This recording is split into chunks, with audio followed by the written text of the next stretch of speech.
बिस्मिल्लाहिर्रहमानिर्रहीम।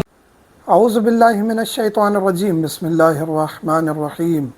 अल्लाहुम्मा सल्लि अला मुहम्मद व आले मुहम्मद। मोमिनीन कराम, हम तिब्ब आले मोहम्मद से भी कुछ चीज़ें डिस्कस करते हैं। जिस तरह अनार के हमने फ़ायदे बताए, इस्तेमाल का तरीका, कलवंजी का, मेथी का। आज हम जिक्र करेंगे कि नमक किस तरह इस्तेमाल करना चाहिए। कोई भी नमक हो, नमक है उसकी जो है वो उसमें कुछ जो है वो ताकत किसी में कम होगी, किसी में ज़्यादा होगी, लेकिन नमक की तमाम किस्में अगर आप इस्तेमाल करते हैं तो उनको किस तरह इस्तेमाल करना चाहिए, आले मोहम्मद ने क्या कहा है, तिब्ब नबवी इसके बारे में क्या कहती है।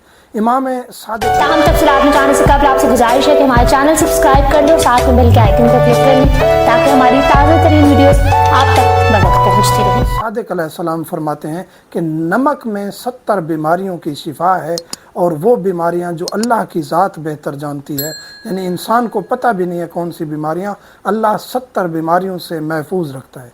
नमक किस तरह इस्तेमाल करना है, रोज़मर्रा की ज़िंदगी में इस्तेमाल होता है, यानी हर खाने में नमक इस्तेमाल होता है, लेकिन इस्तेमाल करने का दुरुस्त तरीका जो अमूमी तौर पे खाने के अलावा इस्तेमाल किया जाता है, यानी नमक को एज ए नमक इस्तेमाल करना, वो ये है कि जब आप खाना खाना स्टार्ट करें और खाना रोकें, उस वक्त नमक आपने थोड़ा सा चंद दाने इस्तेमाल करने।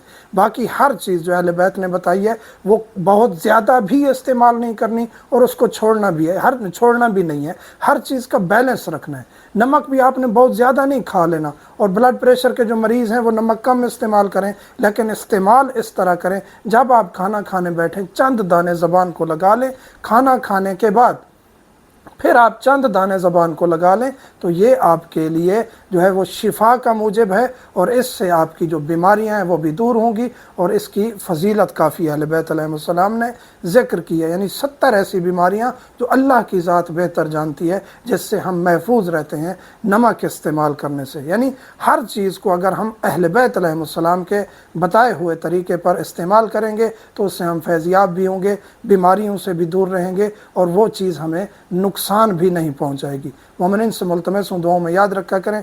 वल्हम्दुलिल्लाहि रब्बिल आलमीन।